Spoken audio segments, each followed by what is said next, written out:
it's no beef. It was never any beef. It was more so like just misunderstanding or anything like that. But it was never no beef. See, beef to me, where we come from, is like somebody died, and like always. Did you see NBA YoungBoy had an interview recently where he was like kind of communicating how he regrets some of the shit he's put into the air? Yeah, I saw it. I feel like it's a lot of, I feel like we've watched y'all kind of grow up, man. So it's like dope to see. Always. Did you see NBA YoungBoy had an interview recently where he was like kind of communicating how he regrets some of the shit he's put into the air? Yeah, I saw it. I feel like it's a lot of, I feel like we've watched y'all kind of grow up, man. So it's like dope to see. I should have just kept walking anyway, but he jumped at me. Like, that's what triggered it. When he did that, I looked at him and I thought for like a split second, like, and I just went ahead and punched him, because I just feel like if you bold enough to come up on me with a camera, you bold enough to call me scared, and bold enough to jump at me, you bold enough to hit me. So like, I'm not finna walk away and you sucker punch me, and then there's videos of me on the ground getting dogged because you done sucker punch me from behind. No, I'm gonna handle my business now. What airport was that again?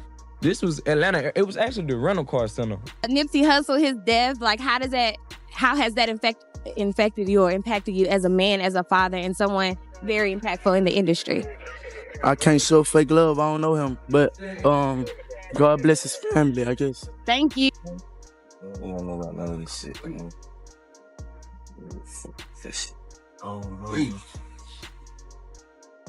In his video, right? You go to the next one. He got a gun in his video, right? Man, you gotta dig a little deeper sometime, bro. All right, now look at his mama.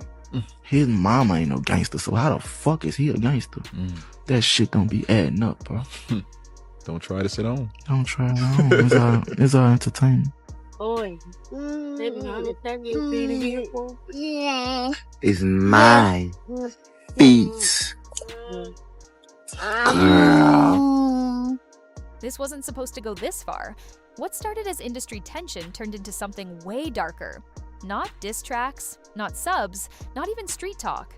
This situation crossed into family territory. The one place rap beef is never supposed to go. One comment, one reaction, one move that couldn't be taken back. And by the time everyone realized how serious it had gotten, a child was already caught in the middle of a war he didn't ask for. Because behind the posts, the lives, and the online chaos, this story wasn't about clout. It was about power, control, and the most disrespectful line you can cross in hip-hop culture. And once that line was crossed, there was no undoing it. At first, this looked like regular rap tension. NLE Choppa and NBA YoungBoy, two Southern artists with massive fan bases, strong identities, and even stronger egos. The kind of situation where subs get dropped, fans argue online, and everyone pretends it's just music, nothing unusual. But people close to both sides could feel it. The energy was off. Little references here, passive-aggressive bars there, the type of beef that doesn't explode immediately, but slowly simmers. And normally, that's where it stays. But this time, the music wasn't the problem, because once personal life gets pulled into rap beef, the rules change. And that's exactly what happened here. But the real chaos didn't start in the booth. To understand why this situation spiraled, you have to understand the relationship behind the scenes. NLE Choppa was young, barely out of his teens, still figuring out fame, money, and adulthood all at once. Meanwhile, the woman he got involved with was older, more experienced, and already used to navigating life. That imbalance matters, because when one person has more life experience, more control, and more leverage, especially once a child is involved, the dynamic shifts fast. Early on, things already looked shaky. Pressure, expectations, emotional leverage.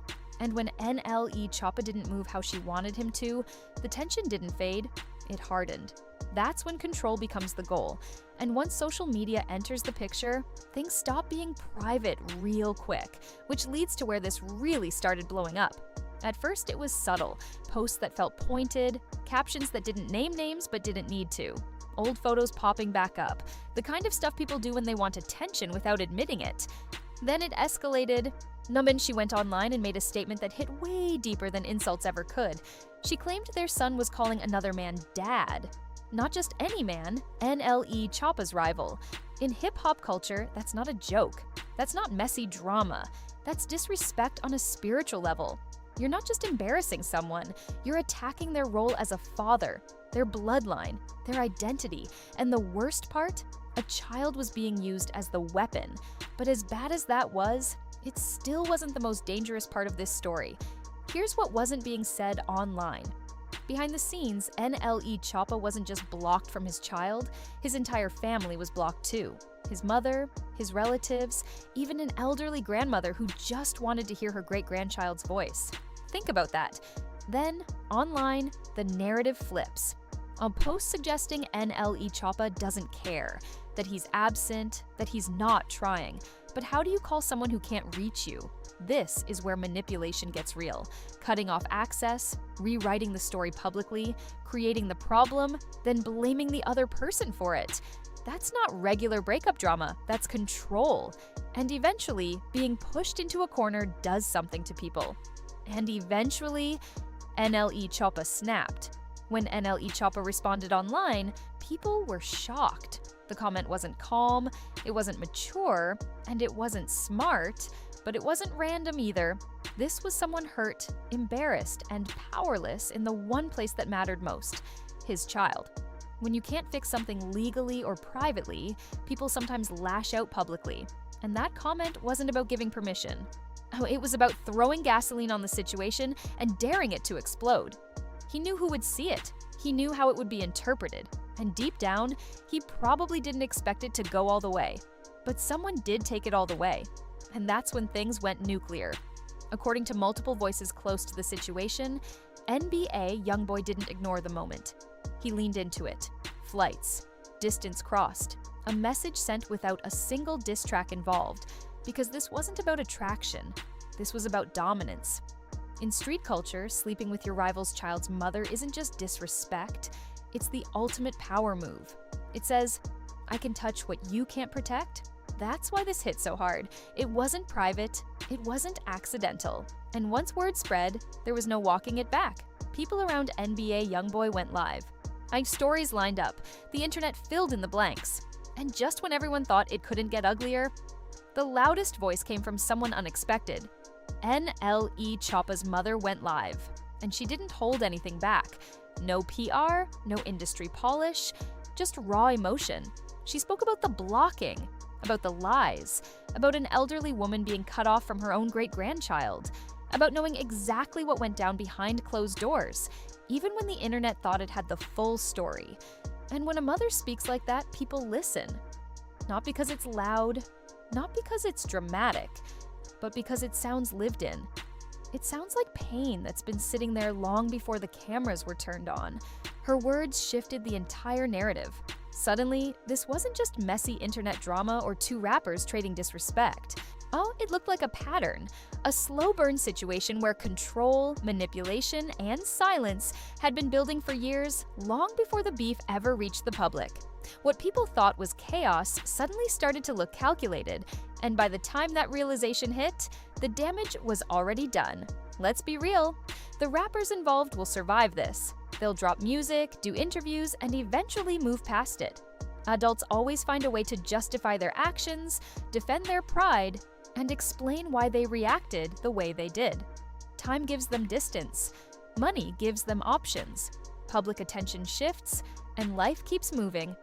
But the child doesn't get that option. This kid will grow up with this story permanently attached to his name. Lives clipped and reposted, screenshots saved forever. Like strangers arguing over his parents like it's entertainment. He didn't choose beef, he didn't choose sides, and he definitely didn't choose to be used as leverage in a war between grown people with bruised egos. That's the part nobody wants to talk about. When adults play ego games, kids pay the price. Not immediately, but slowly. Confusion about loyalty, questions about identity, trust issues that don't show up until years later, when the noise dies down and the damage starts making sense. These aren't wounds you see right away. They surface in relationships, self-worth, and how a child learns to trust the people closest to them. And once that damage is done, it doesn't just disappear. No apology post fixes it. No viral clip erases it. No explanation makes it easier to process. which is where this story stops being entertaining. This situation was never really about rap beef. It was about what happens when pride beats responsibility, when social media replaces communication, when adults choose momentary satisfaction over long-term consequences, and when children stop being protected and start being used. Fame doesn't protect you from bad decisions. Money doesn't shield you from toxic relationships. And talent doesn't stop personal choices from coming back around when the spotlight fades. Diss tracks fade. Beef cools off. Careers move on. But kids remember. And once trust is broken at that level, rebuilding it can take years, if it happens at all. So the real question isn't who won this situation. The real question is who's going to protect the child when the cameras turn off, when the lives end, and when the internet moves on to the next headline. Because some lines once crossed leave marks that don't fade. They follow people into adulthood, into relationships, into the way they see family, loyalty, and trust. And something tells me this story still isn't over. If you care about what really happens behind the scenes in the culture, the parts that don't fit in a tweet or a diss track, make sure you're subscribed. We break down the stories after the clout fades, when the real consequences start showing. Drop your thoughts in the comments, because this conversation matters more than people want to admit. And if you don't want to miss the next update on this situation or others like it, hit that subscribe button and turn on notifications, because the music might stop, but the fallout never really does.